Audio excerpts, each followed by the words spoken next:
Irmãos, a graça e a paz. Amém? Nós vamos estar meditando na palavra de Deus aqui nesse momento. E eu queria ler um texto da Bíblia que está na segunda carta de Paulo aos Coríntios, capítulo 13 e o versículo 13. Diz assim a palavra do Senhor: A graça do nosso Senhor Jesus Cristo e o amor de Deus e a comunhão do Espírito Santo sejam com todos vós. Amém? Então, baseado nesse texto, nós vamos estar fazendo uma meditação na palavra do Senhor e vamos comentar as três partes aqui desse versículo. Esse é um versículo trinitário, vamos dizer assim. É um versículo em que aparecem as três pessoas da Trindade. A Trindade é uma doutrina cristã, histórica, bíblica, fundamentada na palavra de Deus, fundamentada na história do cristianismo.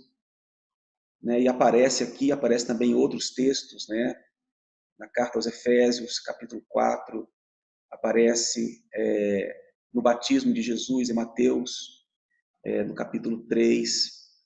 Então aparecem várias passagens, as três pessoas da Trindade juntas, em Mateus capítulo 28, quando na grande comissão fala para nós batizarmos, para os pastores, para os líderes, as pessoas que creem em Jesus serem batizadas em nome do Pai, do Filho e do Espírito Santo. Então, a doutrina da Trindade é uma doutrina bem fundamentada na palavra de Deus, e aqui esse é um texto que também serve de fundamento para a doutrina da Trindade. Quando Paulo aqui numa oração, numa bênção final, ele cita o Senhor Jesus Cristo, o Espírito Santo e Deus Pai. A segunda carta de Paulo aos Coríntios é uma carta que Paulo ele fala da defesa do seu apostolado. Paulo enfrentou muitas dificuldades na igreja de Corinto, porque existiam líderes ali que queriam desqualificar o ministério apostólico de Paulo. Então Paulo aqui ele faz uma defesa do seu apostolado. Mas também é uma carta que fala da comunhão com Deus, uma carta que fala da reconciliação com Deus, do ministério evangelístico, fala de ofertas que iriam ser enviadas para os irmãos em Jerusalém, nos capítulos 8 e 9. Então, também trata de vários assuntos. O que eu queria trazer aqui nessa meditação é exatamente como que a Trindade, ela atua na nossa vida, através, dos termos que Paulo usa para cada pessoa da Trindade aqui. Então, ele fala a graça do nosso Senhor Jesus Cristo. Ele fala o amor de Deus. E ele fala da comunhão do Espírito Santo. Que estejam em todos nós. Então, vamos tratar aqui da primeira parte, que fala da graça do Senhor Jesus Cristo. Irmãos, nós pecamos contra Deus. Nós éramos inimigos de Deus. Nós estávamos longe de Deus. Quando fala de graça, significa que Deus nos justificou pela sua graça. Não foi por causa de alguma coisa boa que nós fizemos, foi unicamente pela graça de Deus. Romanos capítulo 3, nos versículos 23 e 24, Paulo ele fala assim: pois todos pecaram e carecem da glória de Deus. Aí ele fala assim: sendo justificados gratuitamente por sua graça, mediante a redenção que há em Cristo Jesus. Então a graça, ela nos justifica, sendo justificados gratuitamente, ou seja, não foi por esforço, não foi porque eu quis, não tem mérito, eu não tenho mérito nenhum, mas foi unicamente pela graça de Deus. Então a palavra graça, a primeira coisa que nós devemos pensar quando nós pensamos em graça, significa eu não mereço o perdão de Deus. Eu não mereço aquilo que Deus fez por mim. Eu não mereço ser chamado filho de Deus, mas pela graça, por causa da graça de Jesus Cristo na minha vida, eu fui justificado. O texto de Efésios, capítulo 2, os versículos 4 e 6 diz assim: mas Deus, sendo rico em misericórdia, por causa do grande amor com que nos amou, e estando nós mortos nos nossos delitos e pecados, nos deu vida juntamente com Cristo, pela graça sua. Nós estávamos mortos, mas agora nós somos salvos, Ele nos reviveu, nos deu vida pela sua graça. Então, tudo aquilo que aconteceu em relação à minha salvação é pela graça de Deus. 1 Coríntios, capítulo 15, e o versículo 10 diz assim: mas pela graça de Deus sou o que sou. A minha identidade como cristão, eu tenho a minha identidade como cristão por causa da graça de Deus. Foi a graça de Deus na minha vida, é a graça de Deus na minha vida, é a graça de Deus na sua vida, que faz com que você faça qualquer coisa no reino de Deus. Pela graça de Deus sou o que sou, 1 Coríntios 15, 10. E a sua graça que me foi concedida não se tornou vã. Antes trabalhei muito mais do que a todos. Todavia não eu, mas a graça de Deus. Se você faz alguma coisa no ministério, se você faz alguma coisa na obra de Deus, é pela graça do Senhor. É pela graça de Deus na sua vida. Irmãos, o que a graça de Deus tem a ver com o período que nós estamos vivendo? O que a graça, né, do Senhor Jesus Cristo, e Paulo chama aqui sempre, né, Senhor Jesus Cristo, porque Ele é cheio de graça, mas também Ele é Senhor das nossas vidas, é Ele que manda, é Ele que tem autoridade nas nossas vidas, Ele é o Kyrios, Ele é o Senhor sobre tudo. O que isso tem a ver agora, nesse momento, a graça de Deus? Tem a ver que eu só posso viver esse momento amando a Deus, obedecendo a Deus, continuar na presença de Deus unicamente pela graça do nosso Senhor Jesus Cristo. É pela graça do Senhor que nós vamos vencer essa situação. Que você vai vencer o problema que você está passando. É pela graça do Senhor que nós cristãos vamos atravessar esse confinamento. É através da graça de Deus, é experimentando a graça do Senhor Jesus Cristo na nossa vida, que nós vamos ultrapassar essas barreiras, ultrapassar as dificuldades. Não vai ser a minha história, não vai ser a sua história, não vai ser a nossa experiência como cristão. Não vai ser o nosso conhecimento que vai fazer qualquer efeito, vai surtir qualquer efeito na nossa vida.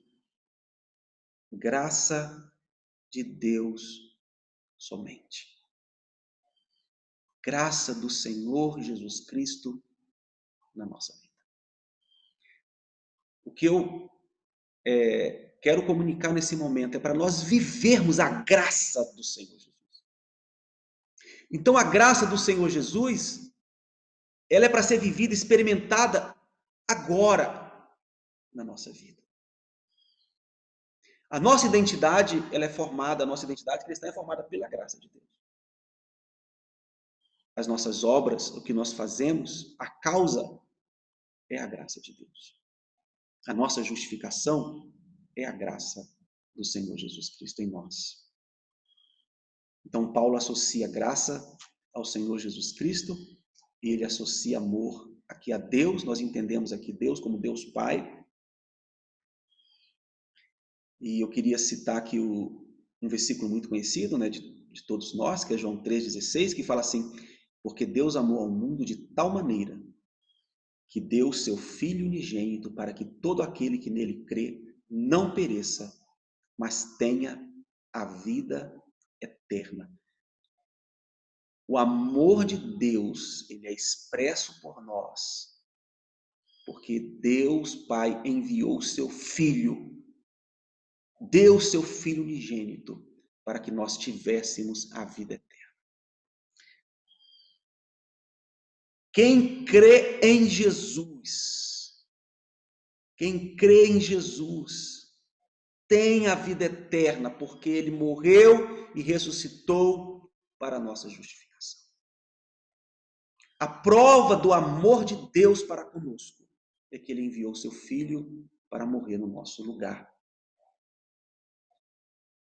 Romanos, capítulo 8, e os versículos 38 e 39 diz assim: porque estou convencido de que nem morte, nem vida, nem anjos, nem principados, nem as coisas do presente, nem do porvir, nem quaisquer outros poderes, nem altura, nem profundidade, nem qualquer outra criatura será capaz de nos separar do amor de Deus que está em Cristo Jesus.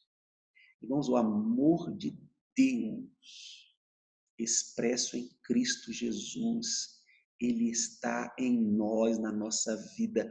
Ninguém pode nos separar do amor de Deus.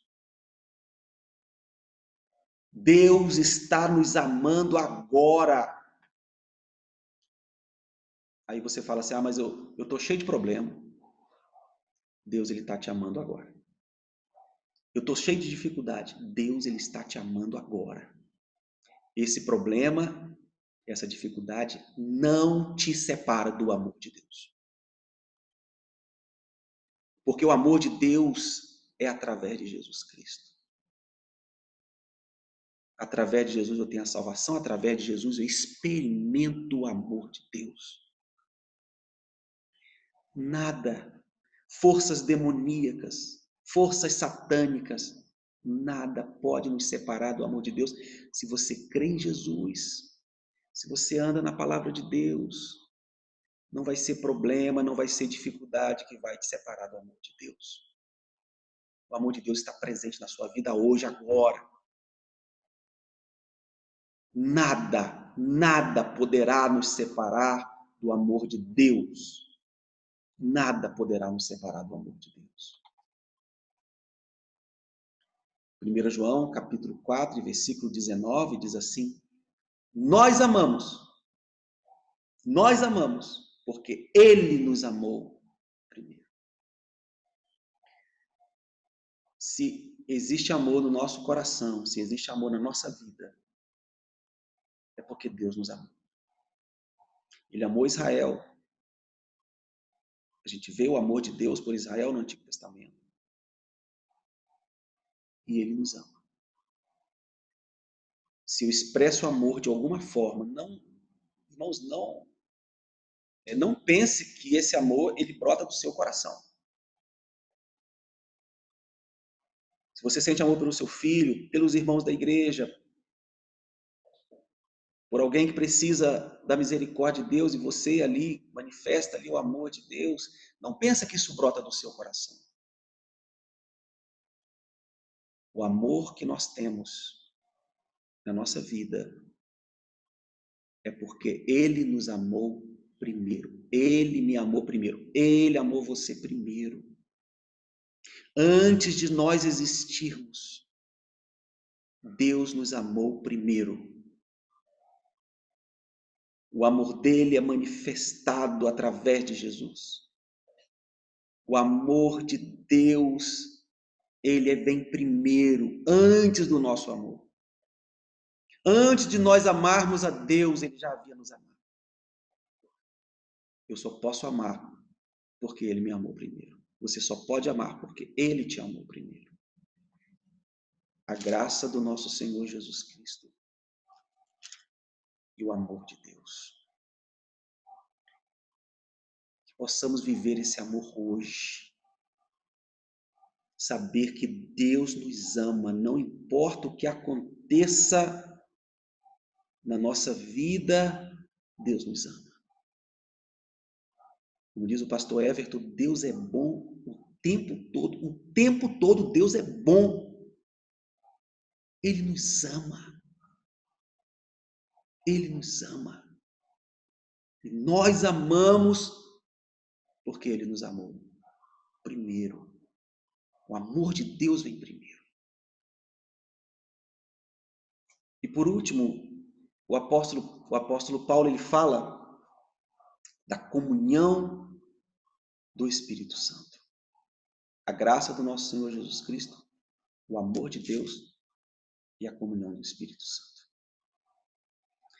A palavra de Deus fala, irmãos, a palavra comunhão, quando fala de comunhão do Espírito Santo, eu entendo que é a nossa comunhão com o Espírito Santo e a comunhão que o Espírito Santo proporciona, né, para que nós tenhamos comunhão com os irmãos também. Eu acredito que tem a ver com a igreja de Jesus, tem a ver com a pessoa do Espírito Santo, mas tem a ver também com a igreja que é o corpo de Cristo. 1 João, e essa comunhão com o Espírito Santo, ela traz implicações na nossa vida também. Porque 1 João, capítulo 1, versículo 6, diz assim: se dissermos que temos comunhão com Ele e andarmos nas trevas, mentimos e não praticamos a verdade. Comunhão com o Espírito Santo tem a ver com a verdade. Comunhão com o Espírito Santo tem a ver com a nossa vida. Comunhão com o Espírito Santo tem a ver com o meu procedimento. Comunhão com o Espírito Santo tem a ver do modo como eu vivo. Como eu vivo o meu cristianismo. Como eu vivo a minha fé em Jesus. Comunhão com o Espírito Santo tem a ver com a minha atitude. Se dissermos que temos comunhão com Ele e andarmos em trevas, mentimos e não praticamos a verdade. Comunhão com o Espírito Santo é andar na luz. Se nós temos comunhão com o Espírito Santo, nós vamos andar na luz, nós vamos andar na verdade, nós vamos caminhar de acordo com a palavra de Deus na nossa vida. Nós não vamos deixar o pecado entrar na nossa casa, nós vamos deixar o pecado entrar na nossa vida. Porque nós temos comunhão com o Espírito Santo. Comunhão com o Espírito Santo implica santidade na presença de Deus. Comunhão com o Espírito Santo é andar na verdade. Comunhão com o Espírito Santo é experimentar a presença dele na nossa vida. E quando nós experimentamos a presença do Espírito Santo na nossa vida, nós nos distanciamos daquilo que desagrada a Deus. Eu entendo que o Espírito Santo é a causa da comunhão que nós temos com os irmãos. Então, Atos capítulo 2, versículo 42 diz assim: e perseveravam na doutrina dos apóstolos e na comunhão. Irmãos, que nós possamos perseverar na comunhão. A comunhão nossa é pelo Espírito Santo de Deus. A comunhão que nós temos com os irmãos é porque o Espírito Santo de Deus está na nossa vida. Então, que a graça do nosso Senhor Jesus Cristo, nós temos que entender que Ele é Senhor, que é Ele que tem autoridade. Que a graça de Jesus seja manifesta na nossa vida. Que nós possamos entender a graça de Jesus Cristo hoje, no meio da dificuldade que nós estamos passando. Que nós possamos entender que Deus nos ama, não importa as circunstâncias. Ele é bom o tempo todo. E que nós possamos manter a comunhão com o Espírito Santo de Deus e saber que essa comunhão implica em santidade, andar na verdade, implica em nós entendermos que o Espírito Santo habita em nós, de que Ele está em nós, Ele habitará em nós, disse Jesus, Ele estaria conosco. Ele é o Consolador amado. O Espírito Santo habita na vida de cada cristão. E saber que essa comunhão nós temos não apenas com o Espírito Santo, nós temos também com os irmãos, porque o Espírito Santo proporciona isso. para a igreja de Jesus. Então, irmãos, que esse versículo, 1 Coríntios, capítulo 13, versículo 13, que não seja apenas um versículo que prova a doutrina da Trindade, mas que seja um versículo também para que nós possamos viver baseados na palavra do Senhor, viver na graça do nosso Senhor Jesus Cristo, viver no amor de Deus, viver na comunhão do Espírito Santo. Amém? Então, que Deus abençoe a sua vida, né? Que a graça do Senhor Jesus Cristo, o amor de Deus e a comunhão do Espírito Santo sejam com todos nós, o povo de Deus. Amém? Vamos orar ao Senhor nesse momento, em nome de Jesus. Pai, obrigado por esse versículo, Senhor, que mostra a graça do Senhor Jesus Cristo, o amor de Deus e a comunhão do Espírito Santo.